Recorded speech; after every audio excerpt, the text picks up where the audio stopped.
with the lower spine, and I'll expand this to the upper spine as well. Veteran B files a claim because they have access to the information, right? Maybe they had a free consultation. I don't know. Oh. Maybe they watched a YouTube video, and now they're like, hey, I get pins and needles in my legs, right? And so I'll tell you what it feels like for me, because I am rated 10% for my back. Right now, very close to my spine on the left side, there's pain. It's about a 4, right? I mean, I'm obviously sitting down. I'm not irritated by the pain, but there's pain. That's like a 10% rating, right? I can bend down and touch my knees. It sucks, but I can do it. That's a 10%. But then my radiculopathy or sciatic nerve damage feels like pins and needles. It feels like a million of them. So my legs will go to sleep. I can feel them going to sleep. And once they do, I'm just like, I already know what's coming, right? And so when I stand up, I'm going to be walking weird. I'll definitely hold on to something, especially if it's both legs. And then I'm not sure what happens in the body, if it's blood that's flowing, if it's my brain talking to my nerves, right? But at some point, there's going to be a million needles throughout my legs and my feet, especially as I'm trying to walk. Right. Maybe my bathroom's right there. So if I'm walking from my bathroom, it's 10 feet right there. I'm looking at it. To here, it might take me 5 minutes, and I'm just like, because I'm on pins and needles, and then it'll go away. But just knowing that, which is extremely common for lower back conditions, just knowing that veteran B now files for their lower back, right? They can just say low back pain. They can say lumbar sacral strain, 6 one way, half a dozen the other, right? They still get a 10% rating for their back, but now they have these secondary ratings that could be 10% each, 20% each, 40% each. And then when you look at both legs, you now have a bilateral factor. And I don't want to get in the math of that. Essentially, it's a 10% boost. I would take that at face value, because any other conversation gets way too nerdy into the math game. So yeah, you have veteran A at 10%. You have veteran B at 10, 20, 20, plus the bilateral factor. And that's just one secondary, right? There are other secondaries of the spine.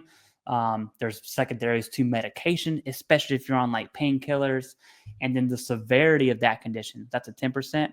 If you have a 40% rating for your back, you could probably, I wouldn't say guarantee, but it is a slam dunk claim that you're going to have mental health secondaries. You're going to have neurological secondaries like sciatic nerve, right? You're going to have bladder conditions.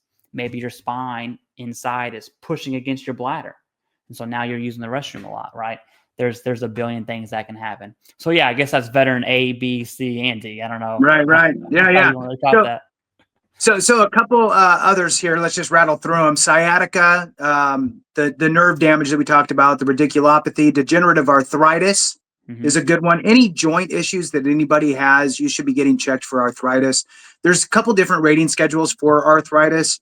If it's a more common arthritis, you're usually looking at a 10 or a 20% rating. If it's a fancy arthritis, right? Like I have specifically ankylosing spondylitis in my back. And so it's on a different rating schedule, which boosts it up a little bit. So if you have a fancy one, you could get a higher rating. So you could potentially be like at a 40%. It actually goes up to 100%. I knew a guy who, forgot what kind of arthritis he had, but it was basically, he was locked down in a wheelchair. He was in the Coast Guard, Clay. And he said he was like, scrubbing something one day, and he was like, my finger feels like a rusty hinge, like, and he's like, that's kind of weird. And then it just slowly started taking over his whole body. Yeah.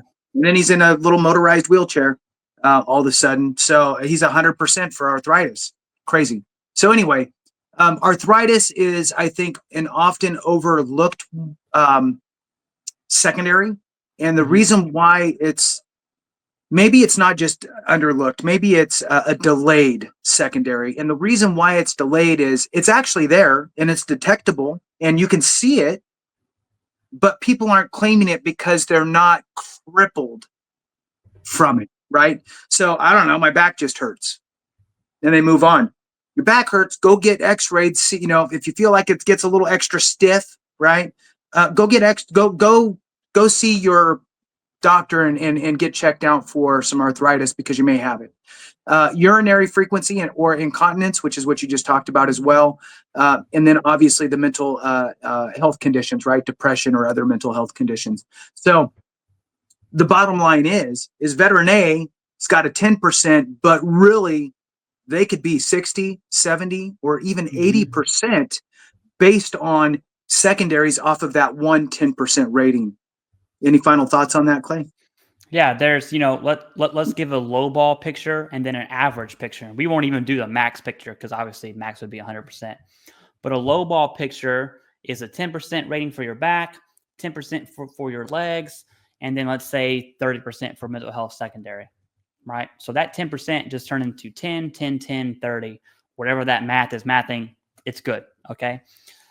Or an average rating. Let's say you get 20% for your back. That's probably the most average. I would say 40% is uncommon. Average ratings for your legs are either 10 or 20. So let's say you have 20 for your back, 20, 20 for each leg, and a 50% for mental health or 70% for mental health. All of a sudden, that 10%, just became like an 80 or a 90 just from your back. Now, it's not, and I want to be very clear here, it's not, oh, my back hurts, I'm going to get 90%. No, you still need the medical evidence, right?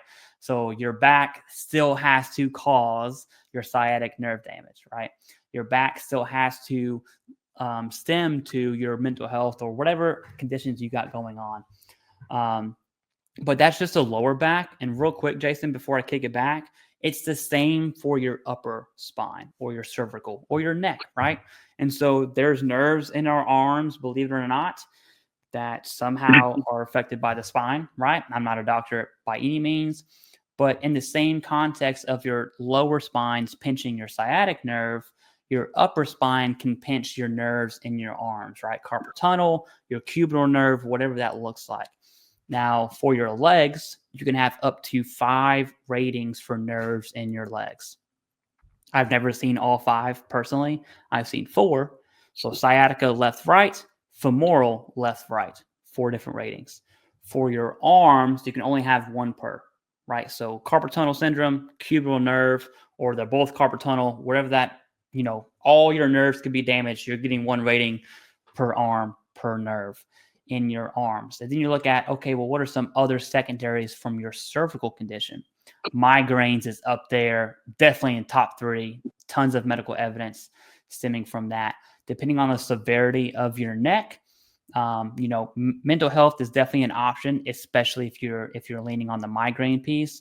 If your migraines are so constant, that also brings stress and anxiety, which then opens the door to hypertension, and that we'll talk about hypertension here soon, but that has its host of other secondaries as well. So the spine is super important, I guess, is the dumbest way to say it, Jason.